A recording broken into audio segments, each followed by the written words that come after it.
Salut à tous, c'est Oji-sama, j'espère que tout va bien pour vous. Moi ça va, c'est la forme. Je lance une nouvelle rubrique sur ma chaîne que j'ai décidé d'appeler Oji Talk. Alors, Oji Talk c'est quoi? C'est un format de vidéo où je vais essayer de répondre au mieux aux questions que l'on peut se poser en général et en développant certains points précis sur tout ce qui concerne les œuvres de l'animation japonaise. Donc, quoi de mieux pour ce premier épisode de commencer avec une question que bon nombre d'entre vous ont dû se poser en tant que fan de Dragon Ball. Ouais, parce qu'on va commencer par Dragon Ball, la base. Hein. Je suis sûr que vous avez déjà dû avoir de longs débats sur ce sujet avec vos amis. C'est quelle forme de Majin Buu est la plus puissante? Des débats sur Dragon Ball, on peut en faire des tonnes, mais celui-ci, c'est l'un de ceux qui m'est le plus revenu dans ma vie et j'avais à cœur d'en parler sur ma chaîne. Je comptais de base commencer cette rubrique avec une vidéo sur Goku Super Saiyan 3 et Gohan, mais en écrivant celle-ci, je me suis rendu compte que pour répondre à cette question, il me manquait un élément important.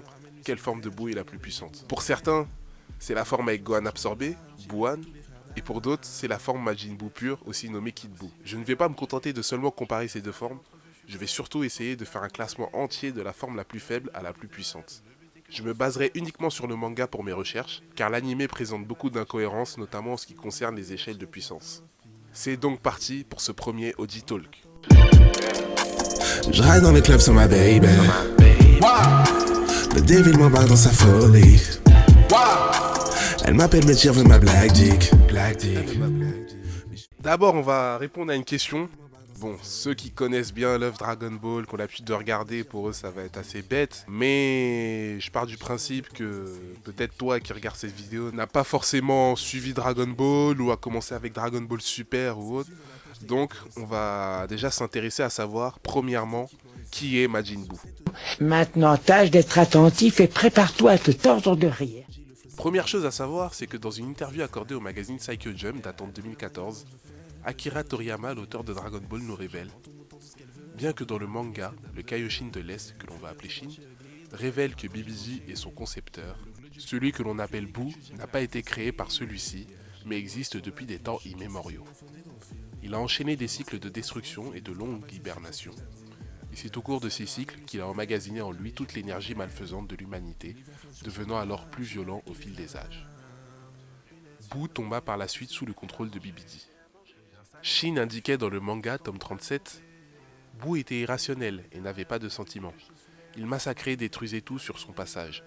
En quelques années, les populations de plusieurs centaines de planètes ont été décimées. Il poursuivit. À l'époque, il y avait 5 Kaioshin, et chacun de nous possédait une puissance capable d'écraser Freezer d'un seul coup. Buu a tué les 4 autres Kaioshin. La force de Buu était tellement grande que même BBJ ne pouvait pas le contrôler. Lorsque BBJ a eu besoin de se reposer, il a enfermé Buu dans une boule. À cela, nous pouvons même ajouter les propos de Kibito. BBJ est venu sur Terre avec Buu dans sa boule. Maître Shin attendait une telle occasion. Il a réussi à tuer BBJ avant qu'il ne libère Buu, mais la boule n'a pas été détruite.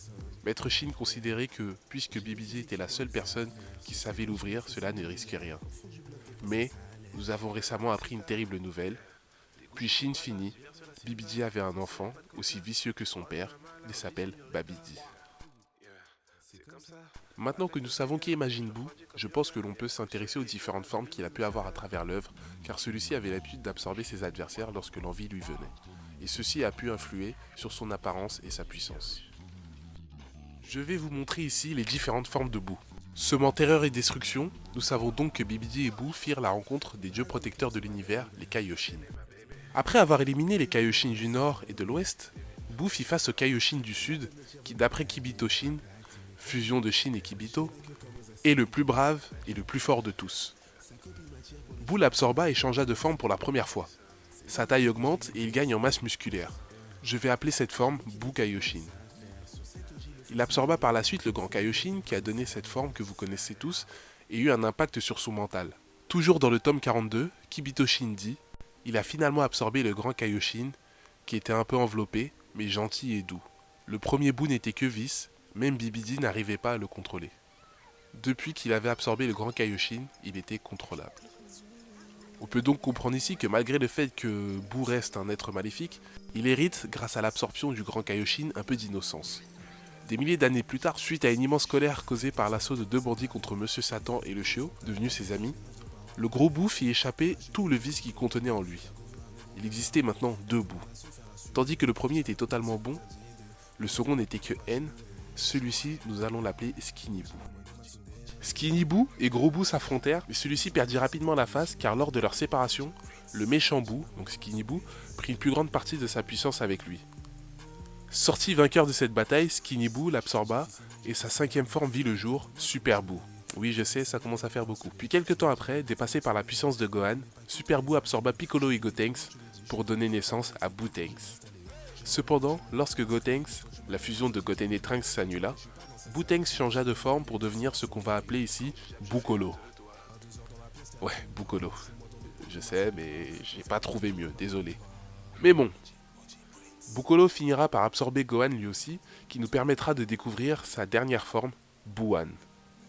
La suite nous la connaissons, Boo retrouve sa forme d'origine, recrache le gros Boo devenu bon, et meurt d'un Genki-Dama dans le Kaioshinkai. Nous avons donc dans la saga Boo l'occasion de voir 8 formes de celui-ci. Vous vous rendez compte, 8. Et c'est la raison pour laquelle j'ai veillé à tous bien les nommer, pour que vous puissiez bien savoir de qui je parle à chaque moment. Les bases sont maintenant données, nous savons qui est Boo et quelles sont ses différentes formes. Nous pouvons donc nous intéresser à la question d'origine, à savoir laquelle de ces 8 formes est la plus puissante. J'ai pu, grâce à mes recherches, établir une liste que je vais vous donner de ce pas et je détaillerai ensuite les raisons qui m'ont poussé à avoir ce classement. Donc c'est parti pour la liste. Alors là, j'en imagine certains gueuler derrière leur écran. C'est quoi ce classement? Mais vous fumez, monsieur. Pourquoi Kid Boo est 6ème? Que fait Boo Kaioshin à la 4ème place? Bookolo sur le podium? Pourquoi un classement à 9 alors qu'il y a 8 formes? Calmez-vous, vous ne resterez pas sans réponse, je vous le promets. Alors déjà, pourquoi 2 gros Boo dans le classement? Le Boo que l'on voit au début de la saga se battre contre Sangoku Super Saiyan 3 est différent de celui que l'on voit à la fin, et ce changement s'opère à l'apparition de Skinny Boo. Lorsque Skinny Boo apparaît, il prend avec lui tout le vice que contient Gros Boo, mais surtout leur puissance se divise en deux, et c'est Skinny Boo qui prend la plus grande partie. Gros Boo change, il est différent, il devient alors bon, mais aussi plus faible qu'au début, où il n'avait pas sa force divisée en 2 parts, car le Skinny n'était pas extrait de son corps. Skinny Boo a la plus grande part de puissance, au final, mais c'est le résultat d'une division, donc il ne peut pas être plus puissant que le Gros Boo du début. J'ai voulu différencier ces 2 moments. Cela nous explique maintenant ces 3 dernières places. Gros Boo du début de la saga à la 7ème place, car c'est l'addition du Skinny et de celui de la fin, donc le plus fort. Skinny Boo 8ème, car il prend une plus grosse part de puissance lors de la division, comme je l'ai déjà dit, mais il lui manque cette 2ème part pour être au niveau du Gros Boo du début. Et pour finir, Gros Boo de la fin de la saga, car il est séparé de Skinny Boo et garde une plus faible part de puissance. Donc voilà, pour ces 3-là, les 3 dernières places, c'était vraiment pas le plus compliqué, c'était pas le plus compliqué à décrire aussi, je pense que vous avez tous compris. Passons maintenant aux 3 membres constituant la moitié du classement. J'accepte. Je suis chaud. Je pense que cette partie est celle qui vous intéresse le plus. Que fait Kid Boo à la 6ème place, aux portes de la relégation? Lui qui devrait jouer la Ligue des Champions, être sur le podium, même être premier pour certains. Eh bien, je vais tout vous dire. D'abord, pourquoi se situe-t-il devant les 3 dernières formes de Boo au classement? Surtout devant le Gros Boo du début de la saga. Car si vous avez bien suivi jusque-là, vous avez dû comprendre que Kid Boo étant le Boo originel, le Gros Boo devrait être plus puissant que lui car il a absorbé les Kaioshin du Sud ainsi que le Grand Kaioshin. Mais lors de l'apparition de Kid Boo qui annonça le combat final, Kibitoshin dit au vieux Kaioshin la bonté qu'il avait obtenue par absorption et qui diminuait sa puissance a disparu. Maintenant, c'est le mal à l'état pur. Il a vu sa force diminuer en devenant Gros Boo à cause de la bonté qu'il avait obtenue via celle-ci. C'est écrit noir sur blanc. Le Boo de base, Kid Boo, est un être dépourvu de bonté. Il n'a ni conscience ni sens moral. C'est le mal absolu. Et c'est ce qui le rend plus féroce. Le fait d'avoir absorbé une personne telle que le Grand Kaioshin lui a en quelque sorte doté d'un sens moral et d'une conscience. On le voit notamment dans son comportement envers Mister Satan, ou ce jeune garçon qui l'aide après avoir vu que celui-ci n'avait pas peur de lui. Mais qu'en est-il de sa forme, Boo Kaioshin du Sud? Elle devrait suivre la même logique car c'est la forme qui vient avant Gros Boo, donc pourquoi serait-elle plus puissante?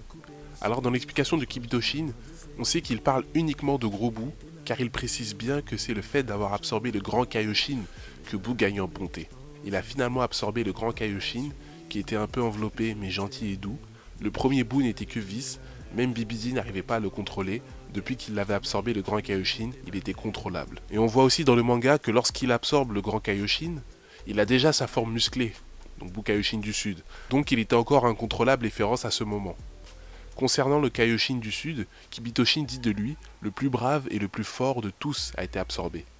Il précise là que Boo gagne en puissance à ce moment, car si son énergie aurait baissé, il l'aurait précisé dès cet instant. pas au moment où il absorbe le gentil et doux Grand Kaioshin et devient gros et plus faible. Bon, ne pas faire le lien entre gros et faible, hein, il est devenu comme ça. Kid Buu est donc plus faible que Buu Kaioshin du Sud. Maintenant, quid de Super Buu? Lorsque Goku et Vegeta se trouvent dans le corps de Buuan, ils décident d'y arracher les cocons de Piccolo, Trunks, Goten et Gohan pour que celui-ci perde en puissance et redevienne Super Buu. Et quand Vegeta menace d'arracher le cocon contenant le gros Buu, on peut voir celui-ci paniquer. Tu redeviendrais gros? Ou maigre comme l'autre? Quoi qu'il arrive, ta puissance sera diminuée. Arrête, n'y touche pas, lâche ça. Hé hé, tu as l'air paniqué, ça ne t'arrange pas? Il ne faut pas l'arracher, je ne serai plus moi. Que veut dire Super Buu par « je ne serai plus moi » ? On sait que Kid Buu est un être qui ne connaît rien d'autre que la haine, or que Super Buu nous a montré notamment lors de son combat contre Gohan qu'il disposait d'une bonne capacité à réfléchir et mettre en place des stratégies de combat. Mais pourtant, s'il laissait Vegeta arracher le cocon et serait amené à redevenir Kid Buu, sa puissance serait libérée, donc pourquoi ne le souhaite-t-il pas? Il est con quoi. On peut déjà affirmer que Buu Kaioshin du Sud est plus fort que Super Buu, car en récupérant sa forme Kaioshin du Sud, Goku constate avec un air désabusé qu'il a gagné en puissance. Mais qu'est-ce qui nous prouve maintenant que Super Buu est plus fort que Kid Buu? La réaction de Super Buu face à Vegeta est claire. Il ne veut pas qu'il retire Gros Buu de son corps. Il a peur de régresser en ne devenant qu'une simple brute remplie de haine. En termes de puissance brute, Super Buu est au-dessus de Kid Buu. Mais Kid Buu est plus féroce, car il ne contient que de la haine dans son cœur. Il a plus de vices. Mais plus de vices ne veut pas dire plus fort. Car si on suit cette logique, Vegeta, qui est un combattant féroce avec plus de vices que Goku, serait plus fort. Et c'est aussi un combattant sans pitié. Je dis ça car avant de préparer cette vidéo, j'ai demandé l'avis à beaucoup de personnes autour de moi, et la plupart d'entre eux me disaient « Buu est le plus fort, car c'est ce vice, cette férocité, le fait qu'il soit totalement incontrôlable, qui est un plus qui le rend plus puissant. » Quand Kibitoshin parle de lui, il ne nous informe que sur son écart de puissance avec le gros Buu. À aucun moment il ne nous dit s'il est plus fort ou plus faible que les autres formes, comme Buuan ou Butenks par exemple, juste qu'il est le mal à l'état pur. Pourtant à chaque métamorphose on nous disait clairement que Buu augmentait en puissance, donc si c'était le cas ici, Kibitoshin ou même Goku et Vegeta l'auraient signalé. On va aussi pouvoir répondre à cette question en se concentrant sur un personnage important de l'intrigue, Goku. Goku révèle à Vegeta « Je te le dis maintenant, j'aurais pu vaincre le premier Buu en Super Saiyan 3 ». Il parle de la forme Gros Buu du début de la saga. Goku était plus fort que lui. Oui, mais Kid Buu est plus fort que Gros Buu, donc on s'en fout. C'est ce que vous êtes en train de vous dire, mais cette information est très importante. Avant de combattre Kid Buu, Goku et Vegeta refuseront de fusionner. Goku ajoutera même avec un air confiant « Nous voulons nous battre avec nos propres moyens. Désolé de vous l'apprendre en ce moment critique, et Buu n'a plus personne qui l'a absorbé. » Kid Buu est donc plus faible, car il n'a plus personne d'absorbé, il a perdu en puissance. On va clairement par la suite, Goku Super Saiyan 3 faire jeu égal avec Kid Buu. Aucun ne prend le dessus sur son adversaire, et Vegeta qui a senti et analysé les forces des deux combattants dira à Goku « Ne te prive pas pour moi et donne-lui le coup de grâce. Tu devrais pouvoir complètement désintégrer Buu en Super Saiyan 3. » Vegeta nous dit clairement que Goku Super Saiyan 3 est du niveau de Kid Buu, et Goku le confirmera en ajoutant « Il faudrait que j'accumule de la force pendant 1 minute pour pouvoir le désintégrer. » Goku est acculé car le Super Saiyan 3 lui demande beaucoup d'énergie, il est donc moins endurant, tandis que Buu passe son temps à se régénérer, il ne fatigue pas. Mais en termes de puissance à l'état brut, et on se concentre ici uniquement sur la puissance, Goku Super Saiyan 3 a les moyens de le vaincre. Mais quand on remonte dans le passé, lorsque Goku et Vegeta arrachent les cocons de leurs amis et font reprendre à Buuan la forme de Super Buu, Goku dira « 1 seconde, même si Buu redevient comme avant, il est toujours plus puissant que nous. Si on sort maintenant, on va se faire tuer. » Quand Goku dit « même s'il redevient comme avant », il parle de Super Buu, car déjà à ce moment, il n'a aucune connaissance de l'existence de Kid Buu ou Buu Kaioshin du Sud. Et on sait qu'il est plus fort que le gros. En plus de ça, il est associé à Vegeta, donc il se débarrasserait de lui aisément. Et sa fin de phrase nous montre bien que c'est Super Buu qui les tuerait, car il parle de l'instant où il a récupéré cette forme, et Vegeta n'a pas arraché le cocon contenant Gros Buu qu'il découvre bien après. Donc Super Buu est plus puissant que Goku et Vegeta réunis. D'un côté, on voit Goku dire explicitement qu'il se ferait tuer par Super Buu, et par la suite, il affirme avoir la puissance de vaincre Kid Buu. Tous les éléments nous confirment alors ce classement. Des 3 formes, Buu Kaioshin du Sud est la plus puissante, suivie de Super Buu, pour finir avec Kid Buu. Passons maintenant aux 3 premiers du classement. Quand Super Buu se bat contre Gohan, il y a un gros écart de force. Gohan le surpasse dans tous les domaines, on le voit clairement à l'issue du combat, Super Buu lui-même le reconnaît. Je ne peux accepter l'existence d'une puissance supérieure à la mienne. Il prend l'initiative d'absorber Piccolo et Gotenks pour prendre l'avantage et devient Butenks. Butenks est l'addition Super Buu, Piccolo et Gotenks. Le niveau de puissance est considérable, et Gohan est vite dépassé. Butenks ajoutera même lors de sa transformation « Tu viens d'assister à la naissance du démon le plus fort qui ait jamais existé, et qui ne sera jamais surpassé. Là, certains me diront, oui, mais Oji, peut-être qu'à ce moment-là, il n'avait pas conscience qu'il y avait aussi Kid Buu ou Buu Kaioshin du Sud. Mais justement si, je vous renvoie à ce qu'il a dit à Vegeta sur le fait de ne pas arracher le cocon de Gros Buu, preuve qu'il a conscience de ce qu'il était avant, et on revient sur un personnage clé qui est Goku. Quand Boutenx lui fait face, il le supplie d'attendre, preuve qu'il sait d'avance qu'il ne fait pas le poids face à lui. Comportement qu'il n'a pas du tout au moment d'affronter Kid Buu. Pour Buuhan, cela va être très court, car lorsqu'il prend cette forme, il dira « Je suis devenu encore plus puissant qu'avant et sans limite ». Il n'y a pas plus explicite, il est au-dessus de Boutenx. Maintenant finissons-en avec celui qui se trouve à la 3ème place, Bukolo, le fameux. On ne le voit pas combattre, on sait que sa puissance diminue par rapport à Boutenx, mais quelque chose m'interpelle concernant celui-ci, c'est encore l'attitude de Goku. Il est en Super Saiyan 3 face à lui. S'il se sentait capable de le battre, il aurait engagé le combat, or qu'ici, il dit « Maintenant Gohan n'a plus besoin de moi. Il est face à lui et prêt à se battre, et on connaît le caractère de Goku. Il n'est vraiment pas du genre à donner sa place facilement comme ça. Mais là, il sait qu'il reste encore faible face à un Bukolo plus puissant que Super Buu, mais plus faible que Gohan. Et pour ce qui concerne son niveau par rapport à Buu Kaioshin du Sud, c'est simple. Si Buu absorbe Piccolo, c'est pour gagner en intelligence. Il emmagasine un peu de puissance également, mais rappelez-vous, quand Kaioshin nous parle de ses défunts confrères, il dit « Chacun de nous possédait une puissance capable d'écraser Freezer d'un seul coup. » On sait là que les Kaioshin sont plus forts que Freezer, qui est mort depuis 12 ans dans la saga Buu. Depuis, Piccolo les dépasse en termes de puissance, notamment grâce à sa fusion avec le Très-Haut, ou son entraînement dans la salle de l'esprit et du temps. Piccolo est dans la saga Buu au-dessus du niveau d'un simple Super Saiyan, voire plus loin. Et plus loin, Kibitoshin nous dit juste du Kaioshin du Sud qu'il était le plus fort du groupe. Nous n'avons aucun détail sur son affrontement contre Kid Buu, contrairement à l'anime, s'il a pu lui tenir tête ou non, juste qu'il fut absorbé, ce qui l'a rendu puissant certes, mais l'absorption n'a été qu'une plus-value pour Buu et rien d'autre. Nous pouvons donc logiquement classer Bukolo en 3ème place, Boutenx 2ème, et finir avec la forme de Buu la plus puissante de Dragon Ball, Buuhan.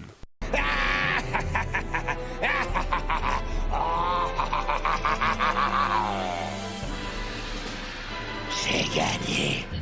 Alors, est-ce que vous comprenez mieux mon classement maintenant ? Mes sources viennent uniquement du manga et des informations qu'on y donne. Ça n'a pas été d'une grande facilité car certaines choses ne sont pas toujours dites de manière explicite, mais tous les éléments sont quand même présents.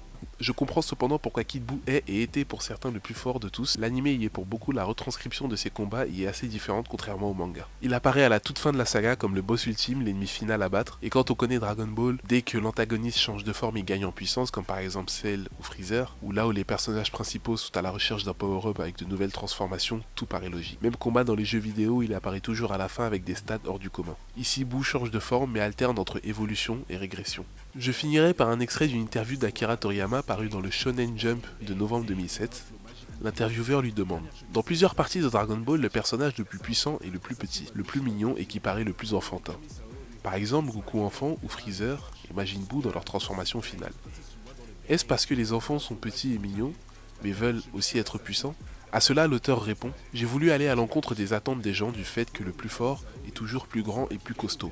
J'ai essayé consciemment de basculer entre raconter une histoire simple et sérieuse et une non conventionnelle et contradictoire. » Là, vous allez vous dire, elle est là la preuve que Kid Buu est le plus fort. Toute cette vidéo n'a servi à rien, mais non. C'est l'intervieweur qui affirme cela. Et si nous suivons sa logique, alors Goku enfant est plus fort que le Goku adulte, car plus petit. J'ajouterais même que Goku enfant n'est même pas le plus puissant au moment où il bat Piccolo Daimao, car il y a aussi le tout-puissant et Mr Popo. Analysez bien la réponse d'Akira Toriyama qui affirme vouloir alterner entre une histoire simple et sérieuse et une non conventionnelle et contradictoire. Donc aller au contre-pied des attentes du public. Il nous a habitués à ce que la dernière forme du méchant de la saga soit toujours la plus puissante, je reviens à Cell et Freezer, des histoires simples et sérieuses.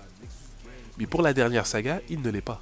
Majin Buu, le non conventionnel, le contradictoire. On peut même dire que la saga Buu est quand même assez différente de ce qu'on a connu auparavant. Je pense par exemple au combat de Super Buu contre Gotenks, avec une forte dose d'éléments comiques. Akira Toriyama aime surprendre, et parfois aller à l'opposé de ce qu'il propose habituellement. Et c'est ce qui fait pour moi le facteur essentiel de la saga Buu qui est atypique dans l'œuvre Dragon Ball. Voilà, c'est la fin de cette vidéo. N'hésite pas à lâcher un pouce bleu et me donner ton avis en commentaire. Je répondrai à tout. Pour ceux qui le souhaitent, donnez-moi aussi vos classements et quelle est selon vous la forme de Majin Buu la plus puissante. On pourra débattre là-dessus. Pour ceux qui pensaient que Kid Buu était la plus puissante, dites-le moi en commentaire si je vous ai convaincu ou non. Et donnez-moi vos arguments, on aura la possibilité d'en discuter. Je reviendrai très bientôt avec de nouvelles vidéos. C'était le Oji Talk by Oji-sama. Salut. La dernière chemise c'est Versace. Versace Madoshi Babiji. Follow Megami Saori. Uzuma Kikaito Ferrari.